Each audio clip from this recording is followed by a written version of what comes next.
Hi guys and everyone here. Welcome to my talk on mastering the art of situational leadership.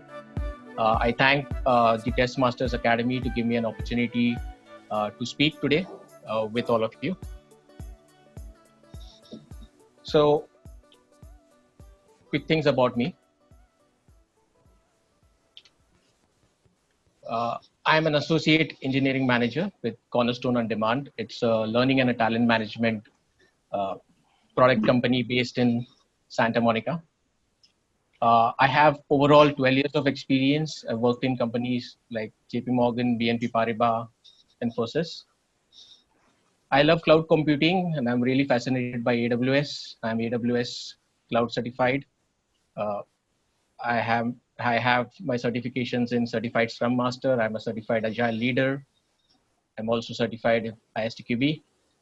And during the weekends and when I have free time, I like to help the testing community.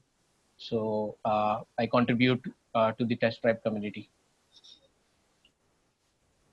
Okay, so let's start my session. So today's session on situational leadership was more inclined towards the fact that it's a testing leadership conference, and I would like to share certain techniques on how we can manage leadership effectively.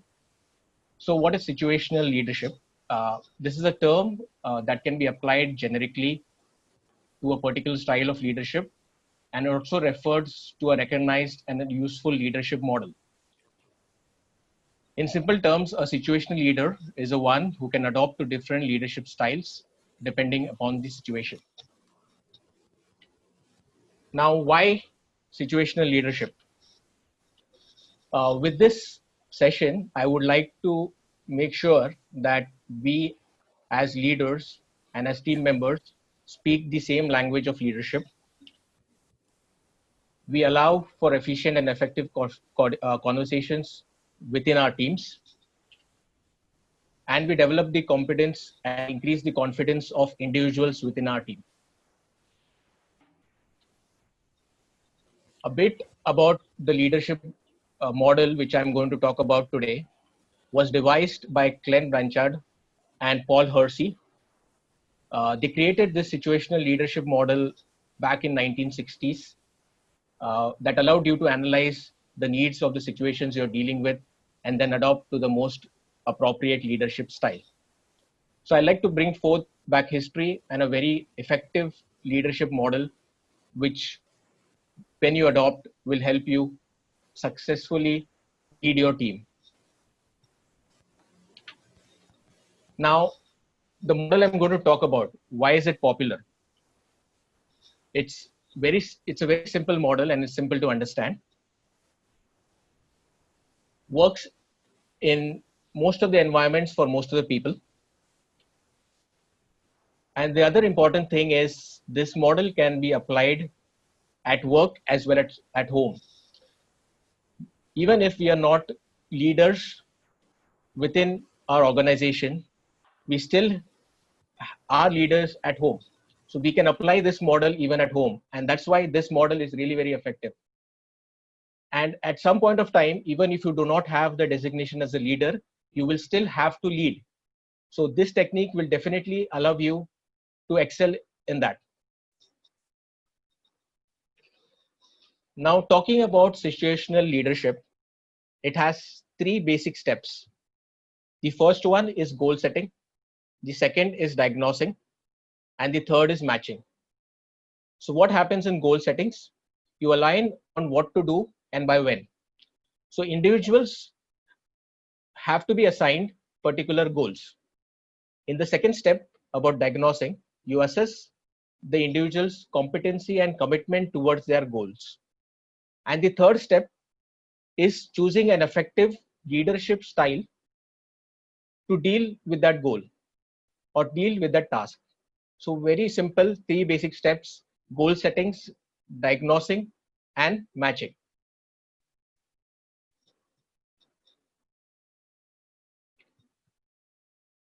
The very important thing in all of these three steps or the processes of situational leadership is alignment. You need to be aligned in all of these three particular goals, the individual as well as the leader involved. Now coming to the first step of situational leadership, which is goal setting, aligning on what to do and by when. It's very important whenever you start a particular task, you need to set yourself a goal. Going without direction goes really haywire. So the popular mnemonic that we all know is we need to set SMART goals. SMART goals mean specific, measurable, achievable, realistic, and timely.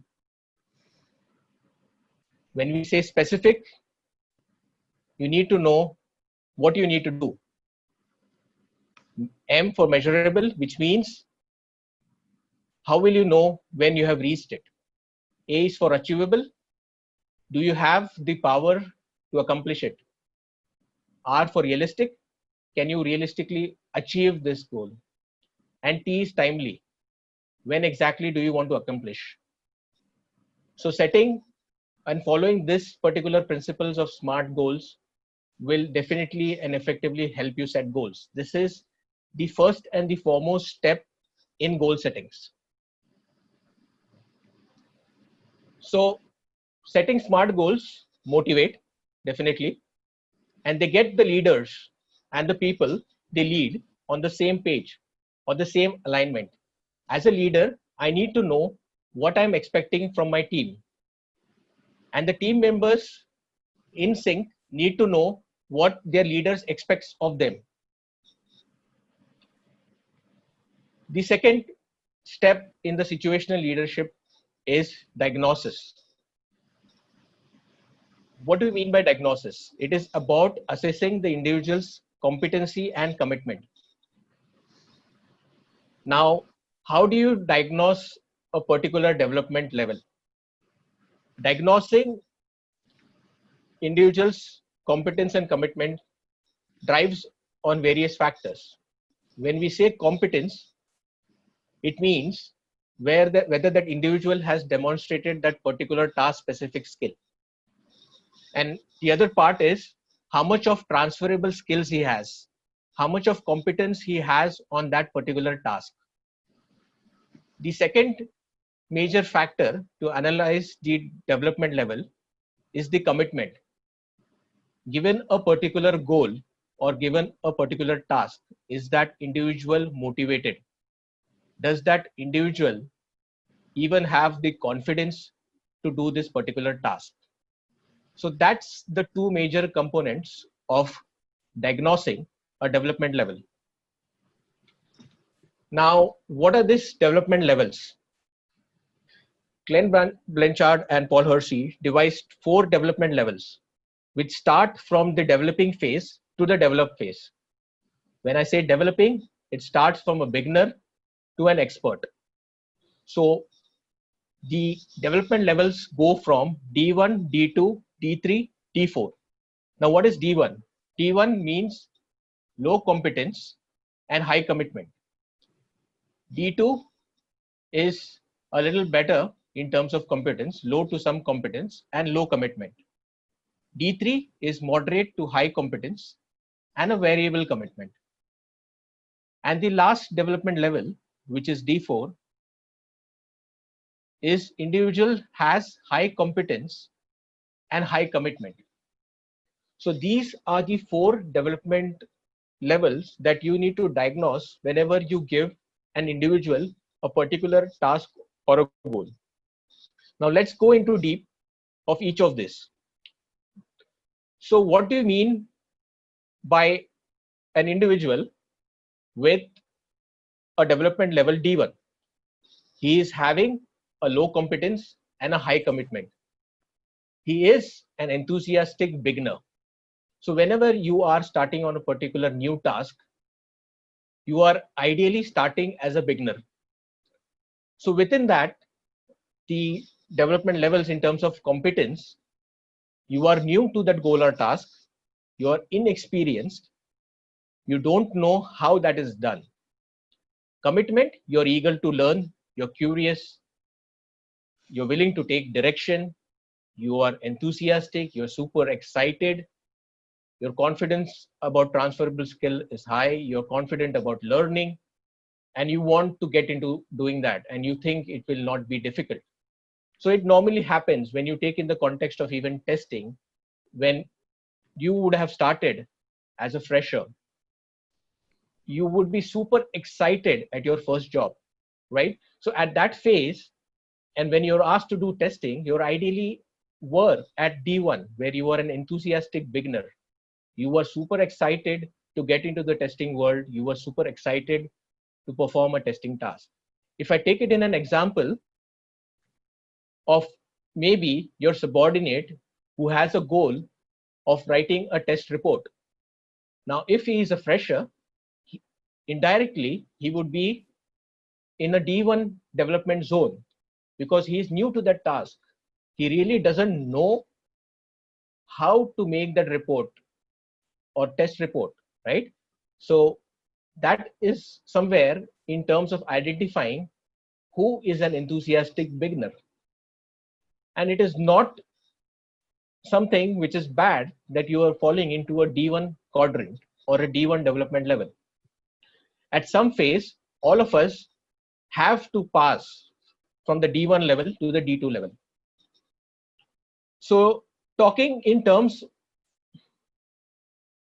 of real-time examples, if I want to take as a task whether I want you to be an expert surfer, right?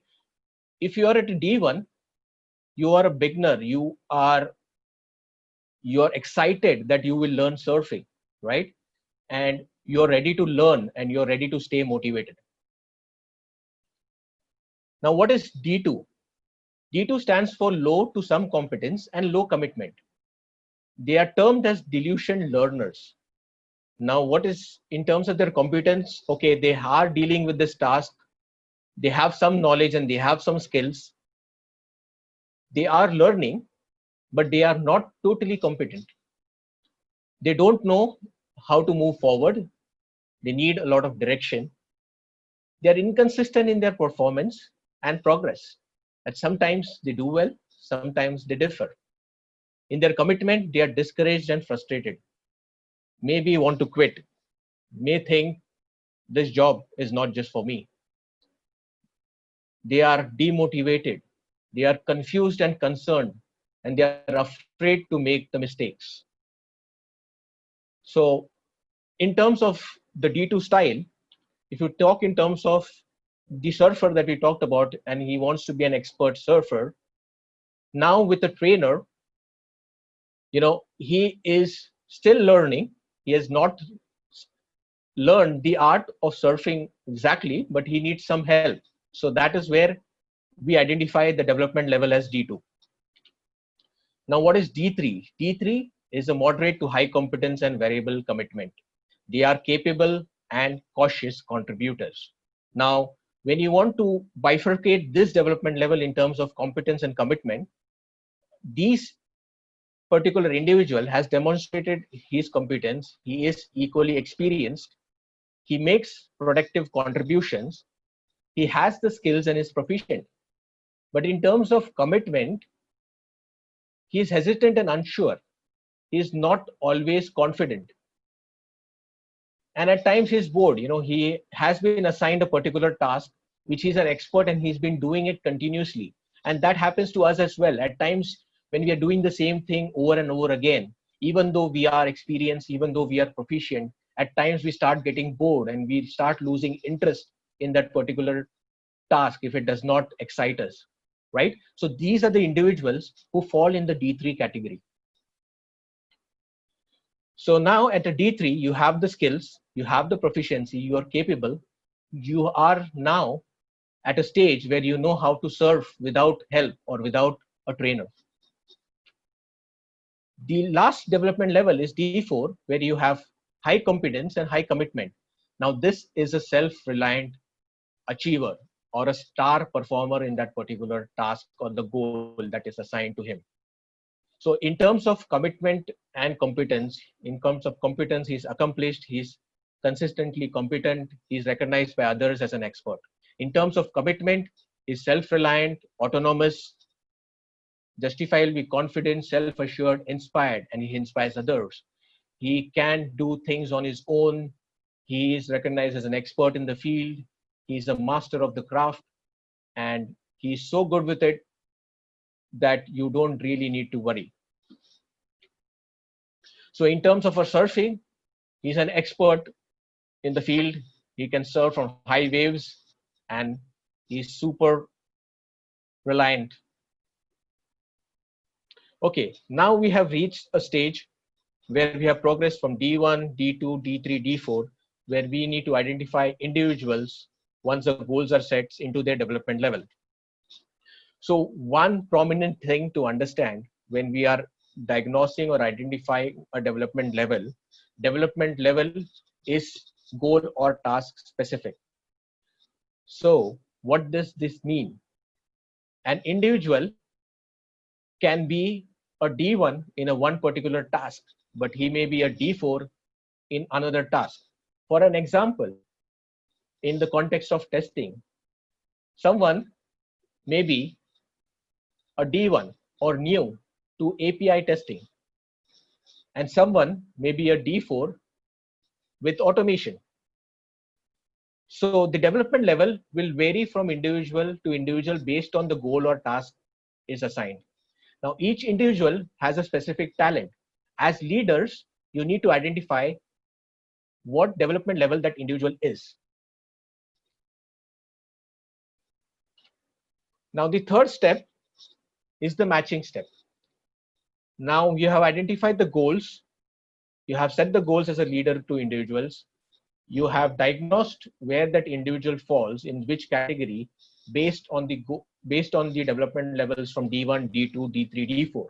The last step is about matching, and the very important step for leaders.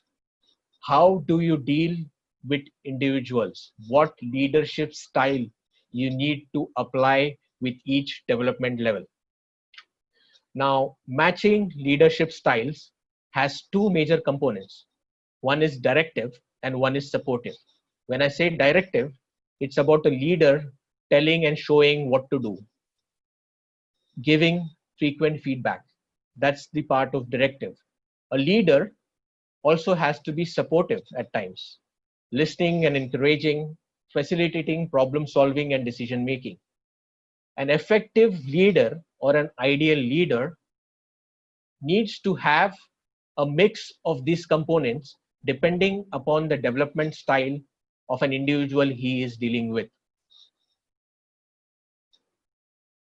So let's go to the leadership styles. Now, what are the various leadership styles we have? We have the development levels D1, D2, D3, D4, we have various leadership styles, which is S1, S2, S3, S4, which is dependent on the two major components of leadership styles, which is directive and a supportive behavior. So S1 stands for directing, where a leader has to be highly directive and low supportive. S2 stands for coaching, where a leader has to be highly directive and highly supportive. S3 stands for supporting, where the leader has to be highly supportive and low directive. And S4 stands for delegating, where the leader has to be low supportive and low directive.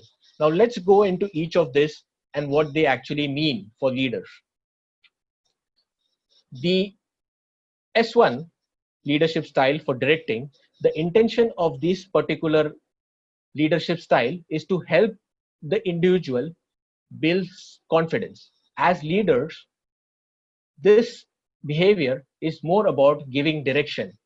In cases of the example I mentioned previously, in case of the tester who wants to write or you are expecting that tester to submit a test report, you have to give him a lot of direction. What do you want in that report?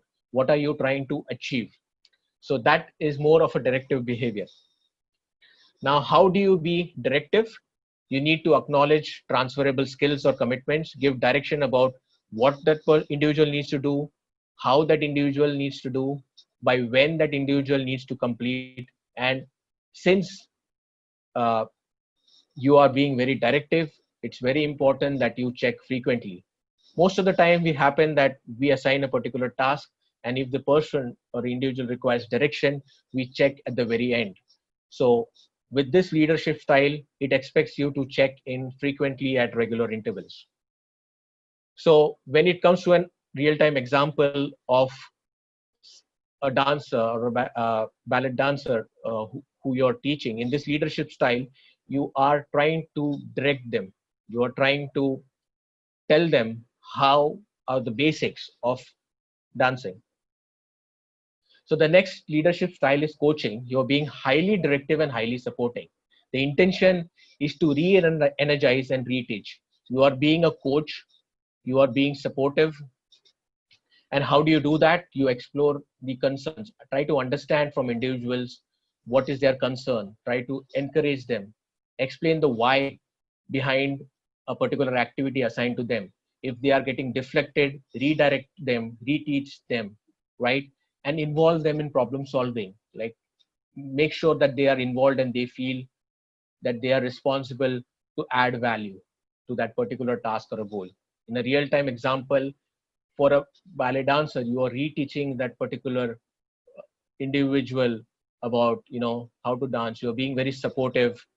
You are coaching and giving frequent advice. So the next model or the next leadership style is supporting, and you have to be highly supportive and low directive. With this leadership style, you're trying to build in confidence and competence. So how do you do that? You ask input about what and how. You listen and encourage the individual to drive things. You facilitate problem solving, ask open questions. Whenever there is a problem, ask basic questions. How can you solve the problem? There is a specific strategy, the 5 whys. Keep asking why. Try to be supportive as well as not hamper innovation. So keep asking questions, be supportive, ask open-ended questions. So this leadership style is S3.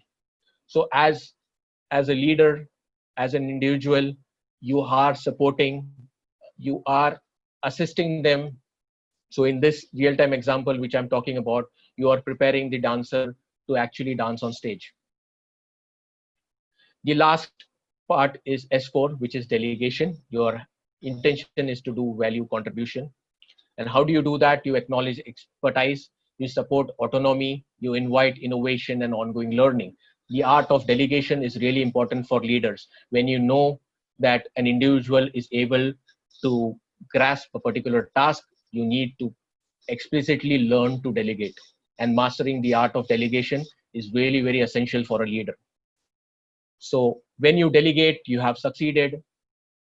You have trained that individual to be an proficient dancer on stage, and you can apply that to any leadership style or any task or goal.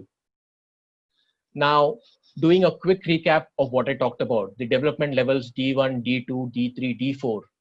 Each of these development levels have to be mapped to each of the leadership styles that I have talked about, which is directing, coaching, supporting, and delegating. Where D1, where an individual in D1 who is an enthusiastic beginner needs a lot of direction. He needs a lot of direction in terms of how you need to do it. For a delusion learner in D2, he needs a lot of coaching. He needs a highly directive and a highly supportive behavior. A person in D3 who is capable, he has proved his ability, he's a cautious contributor, needs a lot of support. You need to keep him involved.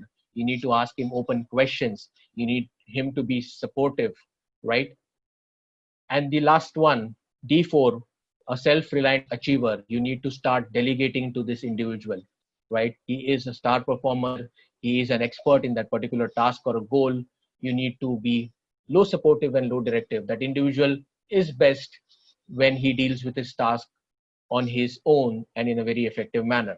So this is a snapshot of what I have explained in short, and it's a quick, easy diagram for you to understand and deal with individuals at different development levels at any given point of time.